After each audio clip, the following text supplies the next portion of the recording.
शादी की सुहाग सेज पर बैठी एक स्त्री का पति जब भोजन का थाली लेकर अंदर आया तो पूरा कमरा उस स्वादिष्ट भोजन की खुशबू से भर गया।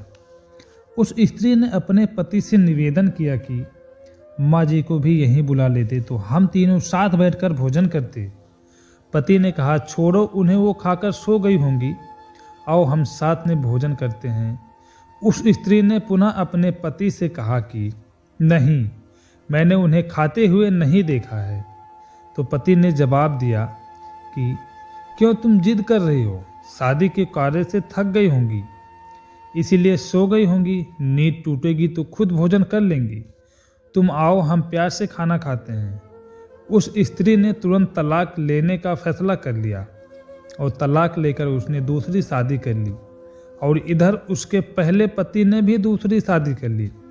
दोनों अलग अलग सुखी घर गृह स्त्री बसाकर खुशी खुशी रहने लगे।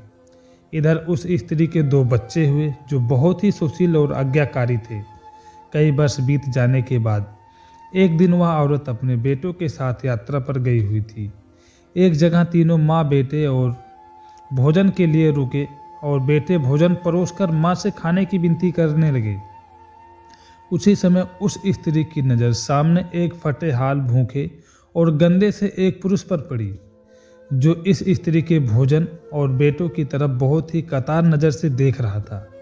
उस स्त्री को उस पर दया आ गई और बेटों को बोली, जाओ पहले उस पुरुष को नहलाओ और उसे वस्त्र दो, फिर हम सब मिलकर भोजन करेंगे। बेटे जब उस पुरुष को नहलाकर कपड़े पहनाकर उसे उस स्त्री के सामने लाए तो वह स्त्री आश्चर्यचकित रह गई। वह पुरुष वही था जिससे उसने शादी की सुहाग रात को ही तलाक ले लिया था। उसने उससे पूछा कि क्या हो गया जो तुम्हारी हालत इतनी दयनीय हो गई।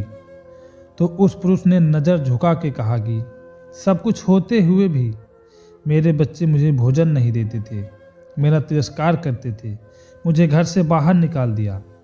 उस स्त्री ने उस पुरुष से कहा कि इस बात का अंदाज़ा तो मुझे तुम्हारे साथ सुहागरात को ही लग गया था, जब तुमने मुझसे अपनी बूढ़ी माँ को भोजन कराने के बजाय उस स्वादिष्ट भोजन की थाली लेकर मेरे कमरे में आ गए और मेरे बार बार कहने के बावजूद भी आपने अपनी माँ का तिरस्कार किया। उसी का फल आज आप भोग रहे हैं। माता पिता के साथ तुम्हारा सलूक एक ऐसी कहानी है जिसे लिखते तो तुम हो, लेकिन तुम्हारी संतान तुम्हें पढ़कर सुनाती है। जैसा व्यवहार हम अपने बुजुर्गों के साथ करेंगे उसी देखा देखकर हमारे बच्चे भी यह गुण आता है कि शायद यही परंपरा होती है। याद रखना, माँ बाप नाराज तो ईश्वर नाराज।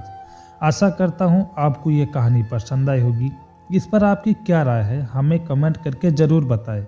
कहानी पसंद आई हो तो लाइक, सब्सक्राइब और शेयर ज़रूर करें।